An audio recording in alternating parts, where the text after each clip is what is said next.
بکرے کی قربانی۔ عید الاضحیٰ کے دن قریب آ رہے تھے۔ ہم نے سوچا کہ اب ہمیں قربانی کے لیے ایک عدد بکرا لے آنا چاہیے۔ چنانچہ ہم نے بکرا خریدنے کا پروگرام بنایا اور ایک دن بکرا خریدنے کے لیے بکرا منڈی کا رخ کیا۔ جب ہم منڈی پہنچے تو ہر طرف بکرے ہی بکرے نظر آ رہے تھے۔ ہم نے کسی اچھے سے بڑے سے بکرے کی تلاش شروع کر دی۔ آخر کار ہمیں کافی تلاش کے بعد ایک موٹا تازہ بکرا نظر آ گیا۔ ہم نے پہلے کافی دیر کسائی کی طرح بکرے کا اچھی طرح چیک اپ کیا، پھر پوری طرح مطمئن ہونے کے بعد اس کے مالک سے اس کی قیمت دریافت کی۔ 10,000 روپے بکرے کے مالک نے جواب دیا۔ یہ سن کر ہمیں چکر آ گیا اور ہمیں زمین گھومتی ہوئی محسوس ہونے لگی۔ بڑی مشکل سے اپنے آپ کو زمین بوس ہونے سے بچایا۔ بکرے کا مالک الٹا ہمیں ہی قربانی کا بکرا بنا رہا تھا۔ ہم نے اپنے کانوں کو ہاتھ لگائے اور آگے بڑھ گئے۔ بکرے کا مالک ہمیں پیچھے سے آوازیں دیتا رہا، لیکن ہم نے اس کی آواز پر کوئی دھیان نہ دیا، یا دھیان دیتے بھی کیسے۔ اس وقت ہماری جیب میں کل 4,000 روپے تھے، جن میں سے ہم نے بکرے کے لیے چارہ بھی خریدنا تھا۔ آگے جا کر ہمیں بہت سے بکرے پسند آئے، لیکن سب کی قیمتیں آسمان سے باتیں کر رہی تھیں۔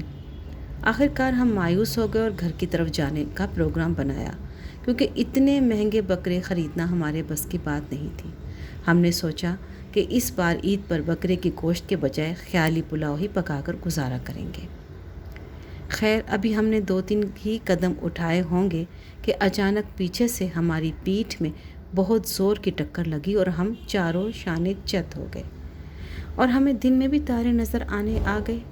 چند لمحے بعد جب ہمارے ہوش ٹھکانے آئے تو ہم نے اٹھ کر پیچھے دیکھا تو ہمیں اپنے پیچھے ایک درمیانے قد کا بکرا نظر آیا، جو ہمیں یوں گھور گھور کر دیکھ رہا تھا جیسے ابھی ہمیں کچا چبا جائے گا۔ دراصل اس نے ہماری کمر پر بہت زوردار ٹکر ماری تھی اور ہمیں دن میں تارے دکھا دیے تھے۔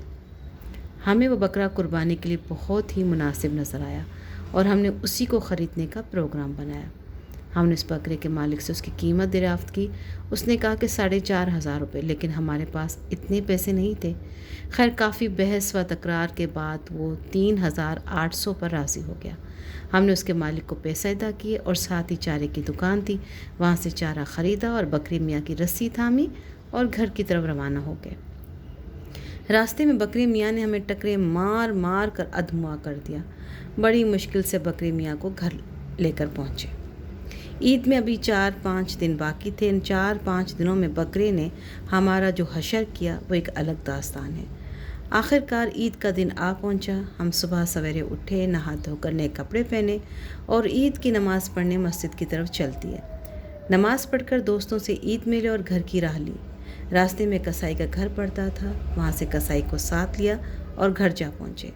گھر میں داخل ہوتے ہی یہ دیکھ کر ہمارے ہوش اڑ گئے کہ بکرے میاں اپنی جگہ سے غائب تھے۔ ہم نے بکرے کے متعلق گھر والوں سے پوچھا، لیکن انہوں نے لا علمی کا اظہار کیا۔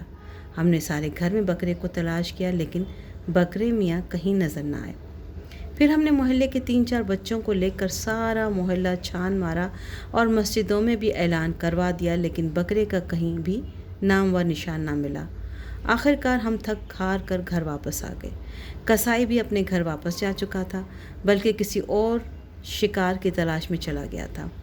تھوڑی دیر بعد ہم اپنے کمرے میں گئے۔ ہم نے کچھ دن پہلے عید کے نئے جوتے خریدے تھے، جو کہ چرپائی کے نیچے رکھے ہوئے تھے۔ ہم نے وہ جوتے اٹھانے کے لیے چرپائی کے نیچے جھانکا۔ نیچے دیکھتے ہی خوشی سے ہماری چیخ نکل گئی، کیونکہ بکرے میاں آرام سے چرپائی کے نیچے تشریف فرما تھے۔ ہم نے جلدی چرپائی کے نیچے سے بکرے میاں کو نکالا اور کھونٹے سے بکرے میاں کی رسی اچھی طرح باندھ کر بھاگم بھاگ کسائی کو بلا کر لے آئے۔ کسائی نے آتے ہی بکرے کی رسی کھولی اور بکرے کی چاروں ٹانگیں پکڑ کر ایک جھٹکا مارا تو بکرے میاں زمین پر آ پڑے، اور پھر کسائی نے اللہ کا نام لے کر چھری چلا دی۔ بکرے میاں تڑپتے اور زور لگائے، لیکن بے سود، اور پھر تھوڑی دیر میں بکرے میاں نے اپنی جان دے دی اور حضرت ابراہیم علیہ السلام کی سنت پر عمل کر کے اپنے آپ کو قربان کر دیا، اور ہم نے بکرے کی قربانی کر کے دلی سکون حاصل کیا۔ کسائی نے بکرے کی کھال ساتھ لے گیا، لیکن اس نے ہماری جو کھال اتاری وہ ایک الگ قصہ ہے۔